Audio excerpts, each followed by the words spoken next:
Malaikat maut punya dua sifat. Sifat pertama, wan nazi'ati gharqa. Sifat kedua, wan nasyitati nashta. Sifat pertama,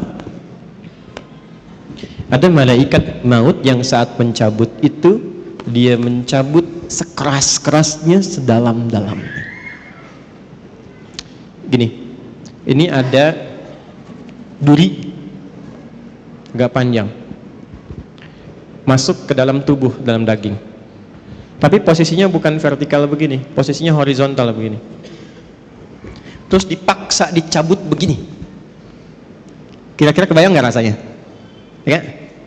Nah, ini malaikat nazi'atu. Nazi'atu dari kata naza'a. Naza'a itu gini ilustrasinya. Kalau belum paham tentang ini, itu ada pohon di luar, dipaksa dicabut sekeras-kerasnya sampai akar-akarnya tercabut.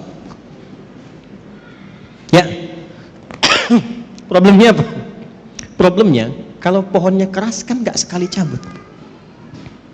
Tarik, balik lagi. Tarik, balik lagi. Gitu kan? Itu naza'a namanya.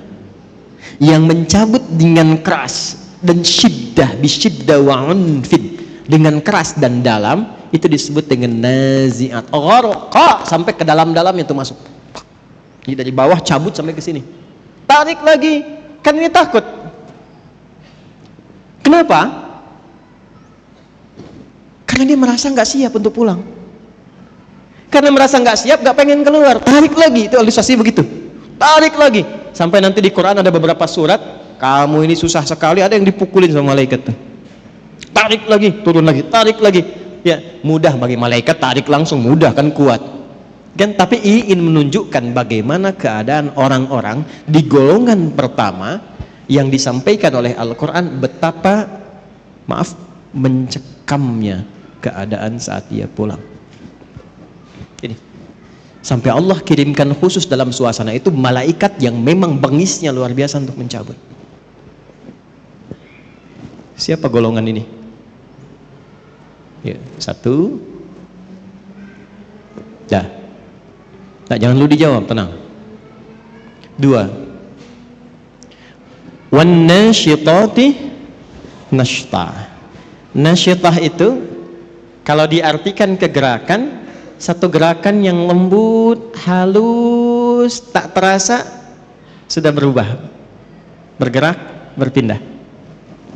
Nabi ilustrasikannya begini, kalau ada rambut yang halus, lembut, tipis, kemudian ada adonan yang halus juga, lembut, tipis, kayak ngambil rambut itu dari adonan itu, halus, berpindah. Ya. Senyum, la ilaha illallah, meninggal. Sujud, nggak bangun lagi.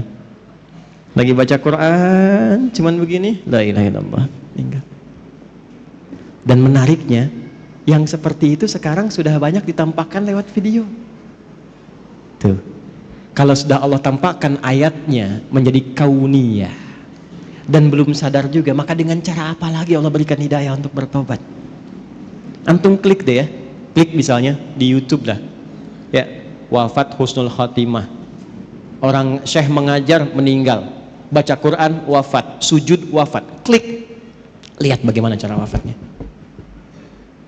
Nah, itu Allah tugaskan malaikat yang kedua, wan nasyitati nashta. Ada orang-orang yang Allah tugaskan malaikat untuk mengambil nyawanya, menemui mautnya dalam keadaan selembut-lembutnya, sehalus-halusnya, sampai rasa yang dia dapatkan pada saat kematian itu pun rasa-rasa yang ringan dibandingkan dengan yang pertamanya itu.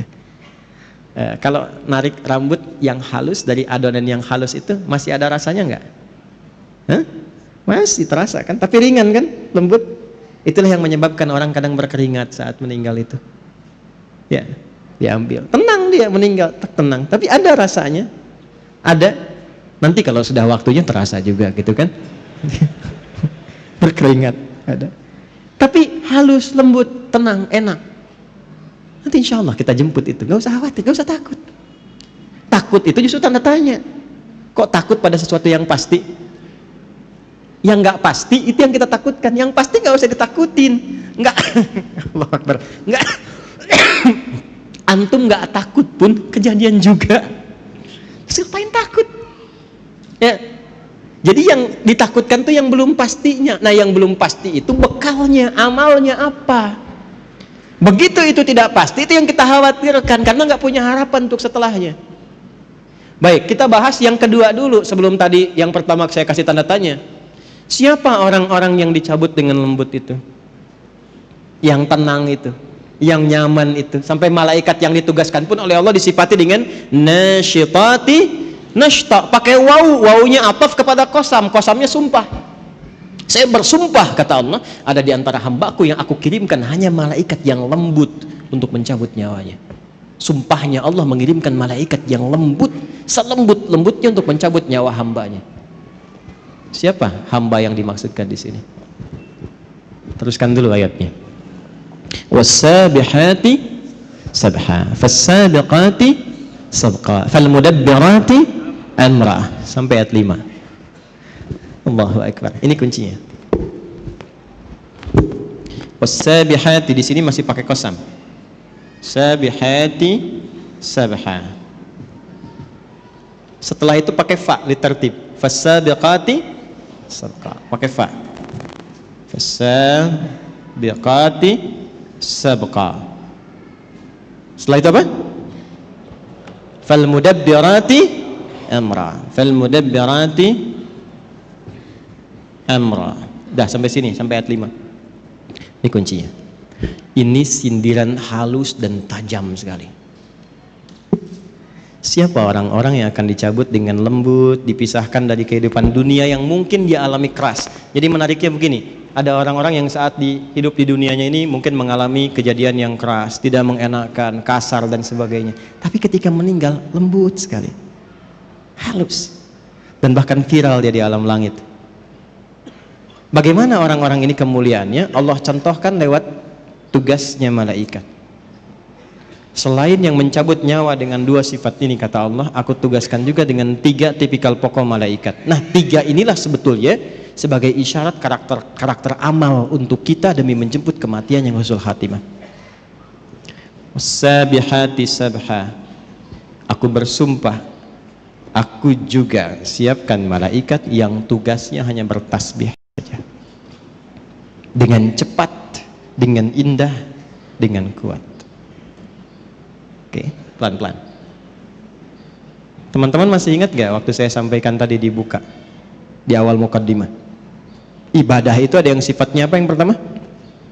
Ritual. Nah, ritual ini digambarkan di Qur'annya dengan kata-kata tasbih. Tasbih. Ibadah dalam bentuk ritual itu digambarkan di Al-Qur'annya dalam bentuk apa? Tasbih. Nah, menariknya apa? Semua alam ini diciptakan oleh Allah itu untuk bertasbih. Buka Quran surah 17 ayat ke-44. Quran surah 17 Al-Isra ayat 44. Dan tempatnya pun di surah ke-17 Al-Isra. 17 rakaat. Peristiwa Isra. Isra kan peristiwa yang didapatkan dari Isra dan Mi'raj itu kan sholat kan? Nah, sholat itu teman-teman sekalian itu gambaran tasbih untuk kita. Malaikat juga bertasbih. Tusabbihu lahu as-samawati as-sab'u wal ardu wa man fihin. Ada? Hah? Wa in min syai'in, terus tuh, dapat. Walakin la tafqahuna tasbihahum. Tusabbihu lahu as-samawati as-sab'a. Semua yang ada di alam langit bertasbih kepada Allah. Wal ard, dan yang di bumi bertasbih. Kalau antum baca tafsirnya, ini misal yang banyak didapatkan tafsir Ibnu Katsir misalnya, yang agak banyak riwayat di situ. Itu ngambilnya dari tafsir Ibnu Jarir At-Tabari. Ibnu Katsir banyak ngambil dari situ. Yang tafsir riwayat ya. Kalau yang mau pendek-pendek Jalalain, Tanwirul Mikbas itu pendek-pendek. Kalau mau ngambil tafsir riwayat tentang ayat ini, silahkan lihat. Itu akan mengambil satu riwayat di Mu'jam At-Tabrani, riwayat dari Abdurrahman bin Qutr. Ya, Abdurrahman bin Qutr ini meriwayatkan satu hal saat peristiwa Isra'nya Nabi sallallahu alaihi wasallam. Jadi begitu Nabi akan siap diberangkatkan antara Zamzam dan Maqam. Jadi ada makam Ibrahim, ada Zamzam, di antaranya itu, ya dekat itu disiapkan berangkat. dari mulai ke Masjidil Aqsa, naik kemudian ke langit. Itu apa komentar Nabi setelah turun? Saya mendengar malaikat semua bertasbih, bersahut-sahutan bertasbih pada Allah Subhanahu wa taala, alam langit. Ya. Kalau Anda baca riwayatnya setelah itu di tafsirnya, teruskan tafsirnya sampai ke bawah, Anda akan temukan Allahu Akbar. Ini babnya iman ya, maaf, babnya iman. Pembuktiannya saat sakaratul maut. Kenapa kita sering mendengar kalau makan itu sampai akhirnya? Mungkin di situ ada berkahnya. Pernah dengar? Ya kan?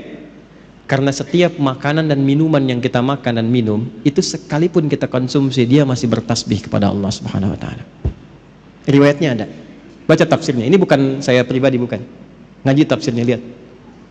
Sampai makanan yang akan yukal dimakan itu masih bertasbih sebelum dimakan. Itu sebabnya kita nyari berkahnya. Ya. Saya kalau minum tuh ada nggak habis, orang datang rebutan. Kenapa nyari berkahnya? Saya bilang udah saya habisin berkahnya tadi.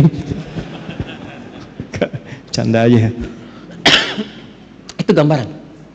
Nah, singkatnya tasbih itu gambaran dari ibadah.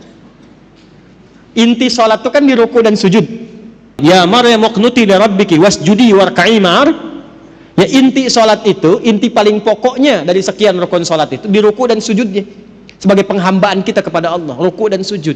Ruku dan sujud itu intinya tasbih. Coba lihat saat ruku baca apa?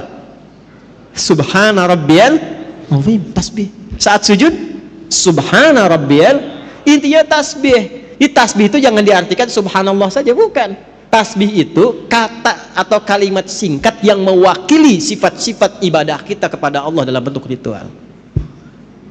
Jelas? Makanya kalau kita kurang dalam sholat tasbihnya, kurang maksimal ibadah ritual, kurang ruku khusyuk di dalamnya, kurang khusyuk dalam sujudnya, itulah sebabnya kenapa setelah sholat kita istighfar dulu. Setelah istighfar tasbih, subhanallah, subhanallah, subhanallah. Itu diantara hikmahnya. Jadi bukan cuma bacaan, ada maknanya. Intinya apa dengan kalimat ini? Tusabbihu lahu as-samawatu as-sab'u wal ardu wa man fihinna. Kaitkan dengan wasabihati sabha. Aku bersumpah, malaikat saja ada yang aku buat untuk tasbih semuanya. Masa manusia gak mau tasbih? Malaikat saja aku ciptakan tanpa salah, itu masih tasbih. Malaikat itu dicipta tanpa salah, Pak. Satu-satunya makhluk, Bu, di muka bumi ini, ya, yang bertugas di muka bumi, tugas. Dan di alam langit dia bertugas. Satu-satunya makhluk yang Allah ciptakan tanpa salah cuma malaikat. Diciptakannya dari cahaya, materinya materi takwa. Quran surah 66 ayat ke-6. La ya'sunallaha ma amarahum wa yaf'aluna ma yu'marun. Malaikat tidak punya potensi maksiat. Makanya Anda nggak pernah dengar misalnya, maaf, pernah dengar malaikat Jibril korupsi ayat? Nggak ada kan? Ya. Dan tidak pernah menukar posisi. Itu Fir'aun, se-Fir'aun ya, bikin jengkel, yang nyabut tetap malaikat maut. Nggak pernah dia bilang, Jibril, jengkel sama yang ini, kamu aja yang cabut. Nggak ada tukeran tugas. Jadi Anda bisa bayangkan nggak, satu makhluk yang nggak punya potensi salah, tupoksinya jelas, itu masih bertasbih sempurna kepada Allah. Jadi Allah tuh nyindir kita halus.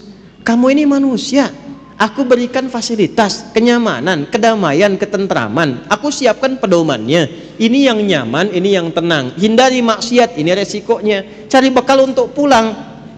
Aku berikan semua fasilitas itu. Kenapa engkau masih belum punya waktu untuk bertasbih kepadaku? Malaikat aja masih ibadah, kenapa engkau lupa dengan ibadah? Sedangkan harapan kamu husnul khatimah dan pengen masuk surga. Jadi kalau kita konversi ke ayat ini tentang pedoman hidup kita, kalau ingin didapatkan malaikatnya nasyitati nashta, maka jaga ibadah dan hubungan kita dengan Allah selama hidup. Salat fardu berapa kali dalam sehari? 5 waktu. Berapa rakaat? Jaga itu. Jaga. Setelah itu sunnahnya tingkatkan, rawatibnya, duhanya, tahajudnya. Itu ada maknanya semua. Kan kita latihan tumaninah, latihan tenang. Di antara dampak terbesarnya apa? Nih, persiapan pulang. Orang yang punya hubungan baik dengan Allah, Allah perintahkan, dia punya hubungan baik dengan saya, cabut yang lembut, cabut yang halus. Yang diperintahkan cuma malaikat yang paling halus, karena punya hubungan baik dengan Allah. Anda punya hubungan baik dengan pimpinan, mau berkunjung ke rumahnya, akses dibuka, kue keluar, kata-kata baik keluar. Anda nggak punya hubungan baik, kasar, jadi musuh, terus berharap pengen diterima dengan baik, susah. Satu. Jadi secara cepat, kalau diinginkan husnul khatimah, mendapatkan malaikat yang lembut dalam sakaratul maut dan surga yang terbaik, pertama, wassabihati sabha, teladani malaikat dalam rangka beribadah kepada Allah Subhanahu wa taala. Jangan tinggalkan ibadah ritual. Kalau masih yakin, masih beriman. Makanya kalimat salat itu dibuka dengan iman. Kalimat salat pertama Al-Baqarah ayat 3. Alladzina yu'minuna bil ghaibi wa yuqimunas, dan disebut dengan kalimat iman. Satu-satunya ibadah yang disebut dengan iman cuma salat di Quran. Itu di Al-Baqarah ayat 143. Wa ma kana Allahu liyudhi'a imanakum. Yuk, salat ya. Jadi kalau dulu kan, kenapa sholat? Supaya bahagia, hayya 'alal falah. Kenapa sholat? Supaya tenang. Ya kan? Kenapa sholat? Bukti mengabdi kepada Allah. Sekarang jawabannya setelah mengaji ini berubah. Kenapa sholat? Supaya husnul khatimah saat wafat. Malaikat malu kalau keras-keras nyebutnya ahli sholat, ahli la ilaha illallah. Nabi aja bilang, man qala fi akhiri hayati wa kama qala la ilaha illallah dakhalal jannah. Siapa yang bisa mengucapkan la ilaha illallah di akhir hidupnya, terjamin surga untuknya. Tapi itu kalimat nggak bisa diapalin. La ilaha illallah, la ilaha illallah, la ilaha illallah, la ilaha illallah. Tapi sholat enggak. Nggak bisa keluar, nggak bisa. Nggak bisa. Susah. Nalkinnya pun susah. Nggak mudah. Siapkan dari sekarang. Ya, malaikat malu lah. Anda dekat dengan pimpinan. Ini antum ya, dekat dengan pimpinan nih. Taruhlah Anda misalnya, ya nggak usah contoh yang aneh-aneh lah ya, di kantor dengan pimpinan tuh, keluarganya bos, masuk kantor, ya kan? Tiba kemudian misalnya, maaf nih, ada aturan mesti lepas sepatu. Kira-kira security-nya kasar atau lembut kepada antum tuh? Sedangkan sepatu antum kotor, pas mesti dilepas. Kira-kira saat diminta untuk dilepas itu, dia akan lembut atau kasar menyampaikannya? Pasti lembut, karena antum dekat dengan pimpinan keluarganya. Antum bukan siapa-siapa, sekantor nggak ada yang kenal, orang asing nggak jelas, pakaian juga nggak jelas, datang ke situ kotor semua, terus maksa pengen masuk. Kira-kira security bagaimana? Kencang, insya Allah kencang. Antum sholat dekat dengan Allah, la ilaha illallah tiap hari, ibadahnya luar biasa. Masa malaikat mau kencang-kencang nyebut nyawa antum? Umar bin Khattab, kenal? Aduh, udah mulai aneh nih ya. Ini kalau kita ngaji kitab-kitab hadis tuh dalam bab riwayat enak ngajinya. Optimis kita menyebut kematian, nggak takut dengan alam kubur. Dan ini ada yang mengatakan asbabnya malaikat maut tuh salah satunya jadi sedikit malaikat mungkar nakir agak sedikit humble, itu gara-gara persoalan Umar. Datang, man rabbuka katanya. Nanti antum baca nih dalam riwayat hadis, man rabbuka. Umar tuh luar biasa. Gak usah kasar begitu katanya. Santai aja, bahasa kita ya, santai aja. Anda akan tahu, saya ini sahabatnya Rasulullah, kekasihnya kekasih Allah. Ya, masa Anda bertanya seperti itu katanya? Harus dibalikin tuh. Bisa nggak Anda begitu tuh? Man rabbuka, gitu kan? Masih nggak tahu kalau saya ini sering jamaah di Pondok Indah. Enggak, ini cuma gambaran saja. Kadang-kadang ulama-ulama itu kalau mau guyon, itu ngambil-ngambil tuh seperti itu. Tapi memang teks-teks yang kita dapatkan itu yang Allah berikan kelembutan dalam setiap alam. Nyebutnya lembut, logikanya begitu. Masa yang dekat dengan Allah rajin sholat yang dikirim malaikat kasar, kan nggak mungkin. Masa kita sholawat pada Rasulullah, dekat dengan Nabi, dengan amalan kita ikuti petunjuk, diancam di alam kubur dengan kata-kata kasar, kan nggak mungkin. Itulah nasyitati nasyta. Nah, untuk mendapatkan itu supaya lebih lembut lagi bagaimana? Cepat, pakai fa, berubah tuh. Ayat 4 pakai fa. Harfu atfin rabitin baina syai'aini bila hudud. Paham? Tidak. Huruf yang menyambungkan dua peristiwa tanpa jeda dengan cepat. Jadi begitu yang ayat 3 itu tasbih, ibadah, yang keempatnya pakai fa, cepat nih, jangan tunda.